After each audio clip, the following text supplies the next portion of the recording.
अब मैं मयंक के साथ मेरे साथ कोई बैठ रहा है, मैंने बोला यस यस व्हाई नॉट। एक सीट में मैं बैठती, एक सीट में। Close your eyes for a second. Do you remember the first friend you made in your new school? Because that changed everything for me. Hi, my name is Saloni and this is the real life experience जहाँ पर मैं अपनी पहली best friend बनाती हूँ।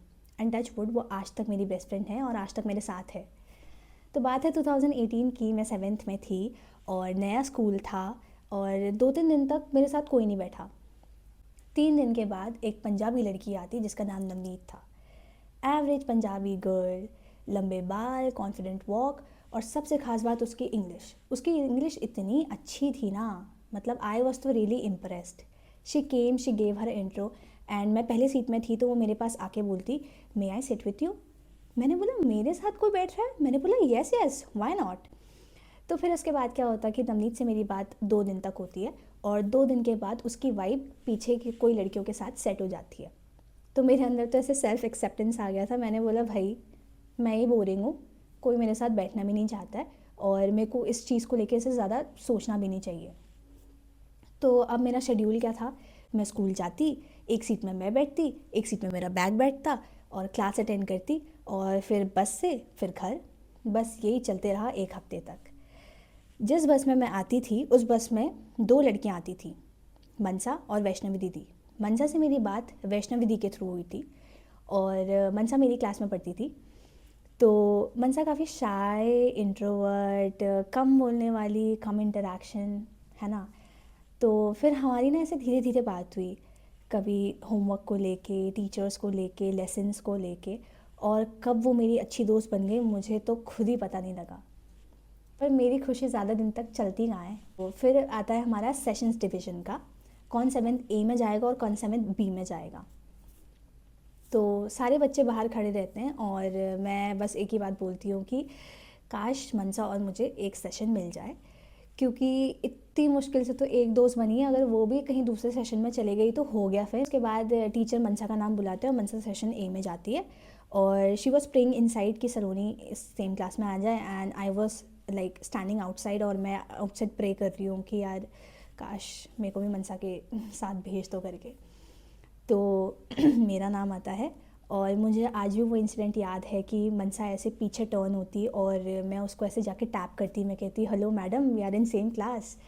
और तो उस दिन हम लोग बहुत खुश हुए थे और मेरे को तो ऐसा लगा कि भगवान ने पहली बार मेरी सुन ली है, क्योंकि आप सब अपने बेस्ट फ्रेंड के साथ बैठेंगे तो हल्ला तो हो गई ना क्लास में। तो टीचर क्या करती है, बच्चों को पकड़ती है और एक साथ ना बैठा के रोल नंबर वाइज बैठाती हैं। तो रोल नंबर वाइज में मेरे से पहले आता था मयंक का नाम। तो मयंक मेरे साथ बैठा और जनरली क्या होता था ना कि एक एक हफ्ते में हमारी सीट चेंज होती थी, ठीक है। वो कुछ तो टीचर का था तो टीचर चेंज करते रहती थी। अब मैं मयंक के साथ 3 महीने तक बैठी हूँ। 3 महीने तक, कैन यू इमेजिन? कोई कितना भी अच्छा हो बट 3 महीने तक बोर हो जाता है यार इंसान। तो मैं टीचर के पास जाती और मैं बोलती कि मैम मयंक मेरे साथ 3 महीने तक बैठा है, आप प्लीज़ इसकी सीट चेंज कर दो। तो मैम कहती कि नहीं नहीं बेटा, मयंक तो आपके साथ प्रोग्रेस कर रहा है। अब मैं बताती हूँ कि इसकी प्रोग्रेस क्या है। तो बेसिकली मैं हूँ थोड़ी दादी माँ वाली। तो दादी माँ की तरह मैं क्या करती हूँ कि अगर मैं अपना कुछ काम कर रही हूँ और बगल में कोई टाइम वेस्ट कर रहा है तो मैं उसको बोलती हूँ भाई तू अपना टाइम मत वेस्ट कर, तू काम कर ले, होमवर्क ही कर ले, घर जाके नहीं करना पड़ेगा। तो शायद वो मेरी बात मानता भी होगा और उसको टीचर खड़ा करती, सवाल पूछती, तो वो जब आंसर नहीं कर पाता तो मैं नीचे से बता देती थी कि भाई ये आंसर बोल दे करके। तो उससे आंसर बोलता था वो, तो टीचर को लगता था कि मयंक तो सलोनी के साथ बैठ के काफ़ी इंटेलिजेंट हो गया है, बल्कि that was not the point. And whole class made fun of it कि Saloni Mayank made for each other and you know so much so. और उनको अभी स्कूल ख़त्म होने तक भी ऐसा लगता था कि अच्छा इनका तो कुछ चल ही रहा होगा करके, मतलब किसके सर पड़ गई मैं भी। टू बी ऑनेस्ट, 7th वो क्लास थी जहाँ पे मैंने बहुत ही ज़्यादा अपने आप को डेवलप किया, इंग्लिश सीखी, प्रोनाउंसिएशन सीखा, सेल्फ कॉन्फिडेंस डेवलप किया। मैंने बहुत सारी एक्टिविटीज़ में पार्टिसिपेट किया, कोई भी फंक्शन होता था तो I make sure my self कि मैं उसमें जाके पार्टिसिपेट करूँ। टीचर्स डे, एनुअल डे और क्या कहते हैं, एक धरोहर भी होता था हमारे वहाँ, धरोहर डे भी मनाते थे। क्योंकि जब मेरा पुराना स्कूल था ना तो वहाँ पे को मेरी हमेशा परसेंट कितनी आती थी, 70 आती थी, मैक्स टू मैक्स 73, 74। तो मेरी ऐसे 77% आई थी और मैं ऐसे खुश हो गई थी। तो मैं अपने पापा को बोलती कि पापा देखो मेरी 77% आई है। And my father use to say कि बेटा नया स्कूल है, दे देते होंगे बच्चों को इम्प्रेस करने के लिए। एंड आई वॉज लाइक हाँ, सबको तो नहीं दे रहे हैं ना, मुझे ही दिया है 77 करके।